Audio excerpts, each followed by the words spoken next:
Hey boys and girls, welcome back. Got another pattern here for you today. Been trying to fill my box with some midges, and this is one that I kind of went back to the record books for. Was looking through one of my fly tying Bibles that has a lot of patterns in it, and ran across this. This pattern is what's called a serendipity. We're looking basically, a wire wrapped body.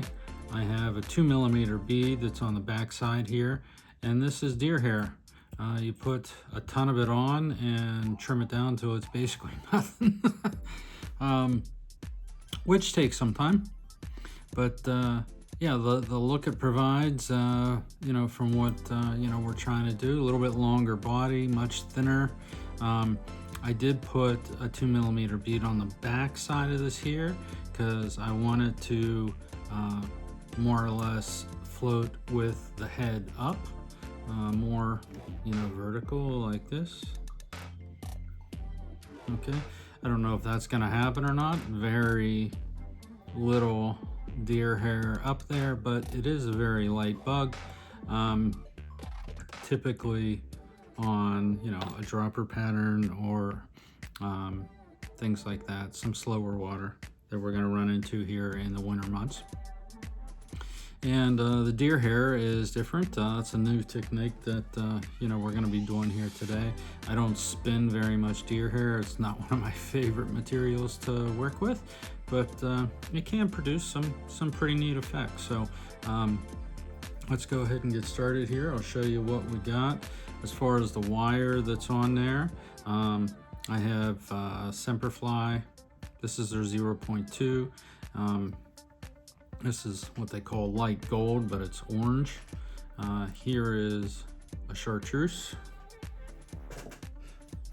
The bead that we have on there is just a 2mm metallic orange from Hairline. The hook, Firehole 718, size 14, and deer hair. Okay, so let's go ahead and get into this, and we'll get things started.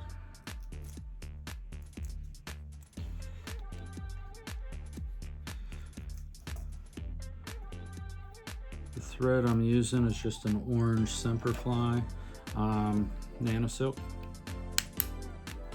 We'll go ahead and get that started here. The idea with getting this wire on here is trying to get it to butt up against this bead.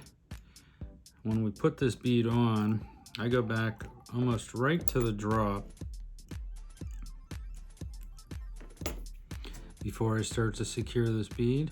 And I know it's a small bead, but you want to make sure that when you anchor this, if I could do that you don't crowd that hook gap any more than you have to.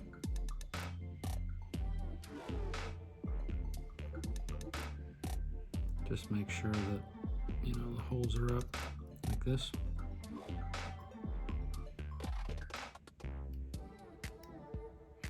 All we're looking to do is anchor that down. Okay, now when we get our wire,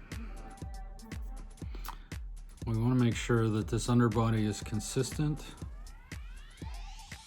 And we are going to start this probably 2 or 3 mils back from the eye. We want to have room to spin that deer hair.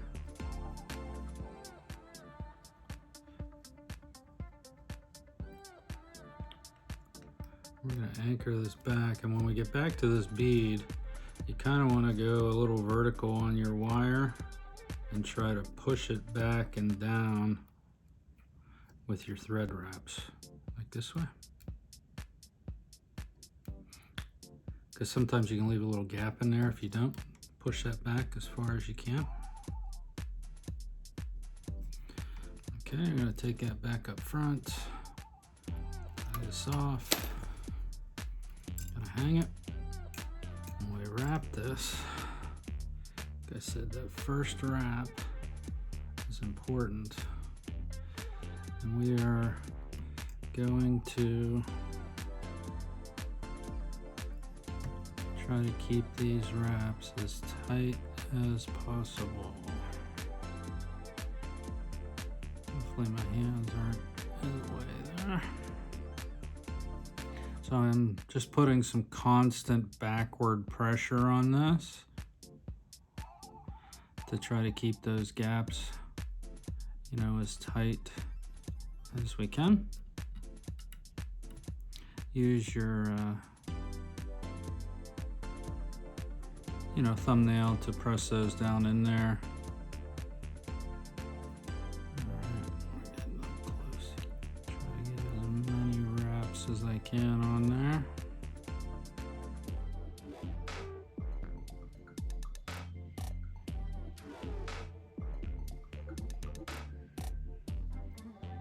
Just gonna take that right up to where we tied that in at. Most of the end of that's going to be covered up anyway. And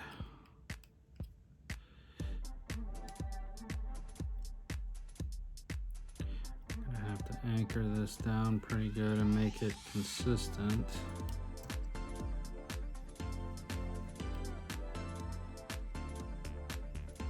Spin that deer hair on. Okay, and we're going to cut our tags off. Anchor that down a little bit better.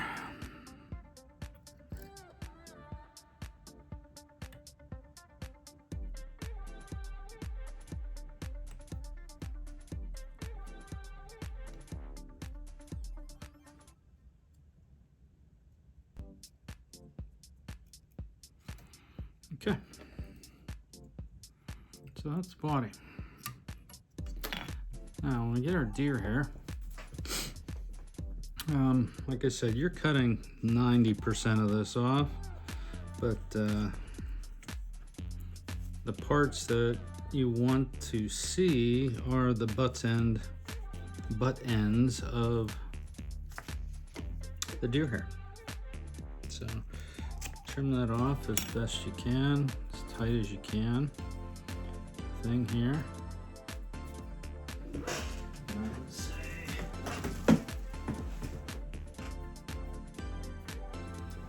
All that fluff out of there, but probably less than a pencil width.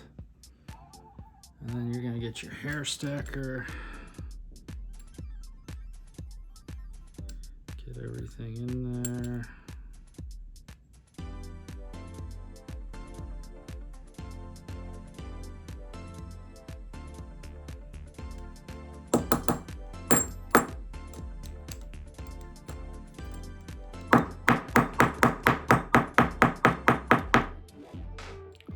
And I pull this out with my left hand so that I can grab the pile with my right hand. We're going to pull out the extras of this.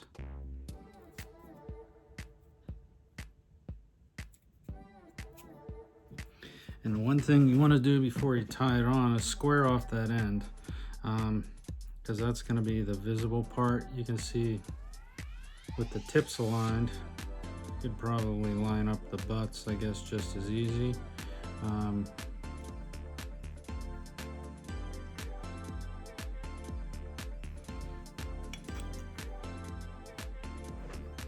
Just make sure they're square.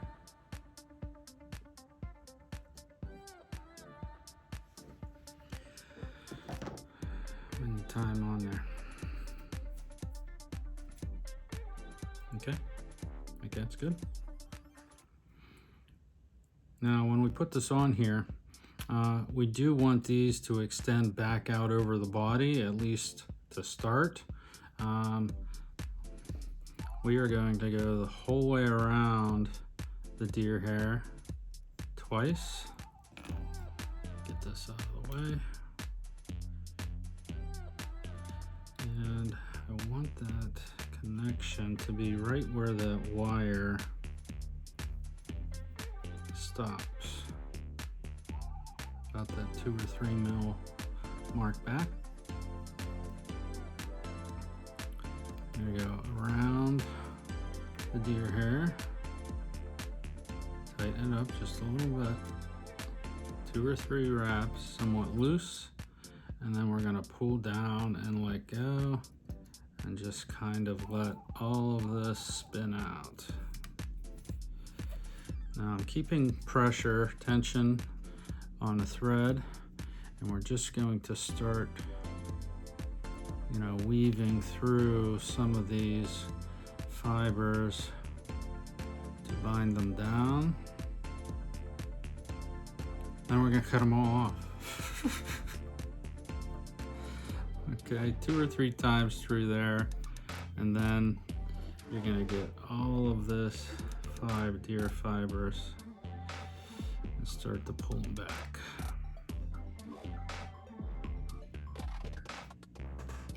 Okay.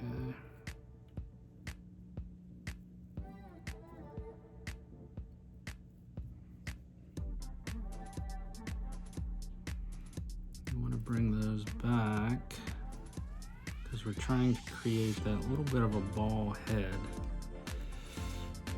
So you're just going to start working your string backwards to make sure that everything's staying away from the eye there.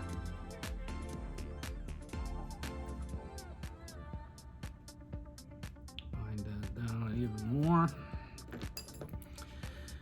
And then we can tie this off. Don't worry about if you get a little couple fibers in there. Like I said, you're cutting them all off anyway. All right. And we're gonna cut our string. We have this huge ball. Try to make sure that all these fibers aren't like trapped underneath the hook. And what you have to be careful of, you can kind of see that all the butts are sticking out the back here, all of the tips are out the front. All these tips are going to go away, but you do not want to cut the layers of butts that are right up against this wire, because you need to hide that little bit of a gap. And this is where the fun part begins. So you guys can watch this. I'm going to speed this up. This does take some time, at least for me it does. And what I end up doing is basically just chopping out from the sides, trying to cut out as much of this as possible. Like I said, I'm very cautious of going too far back. Just trying to take the tips right now.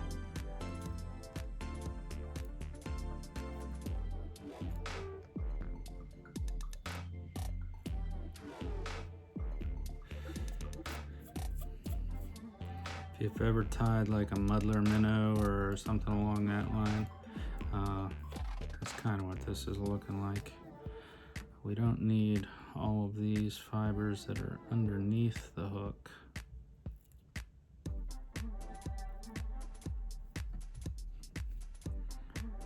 Just keep in mind you're trying to make a ball.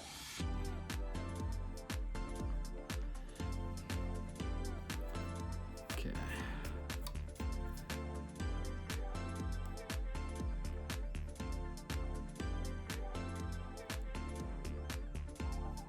I'm gonna go ahead and trim this up instead of wasting video time. So we'll speed through this and get to the finished product here.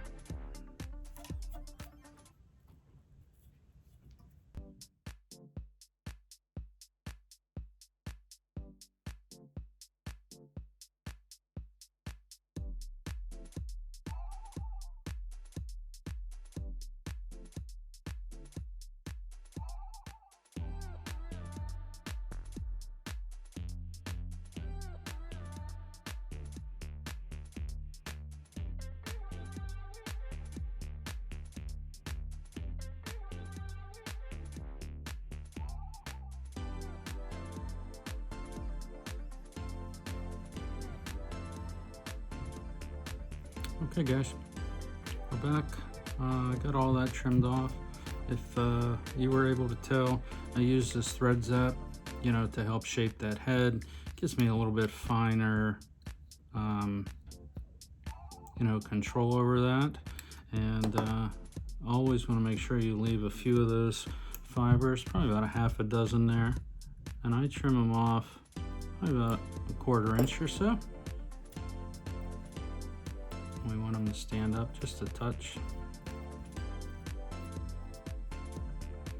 Just get rid of that one little one.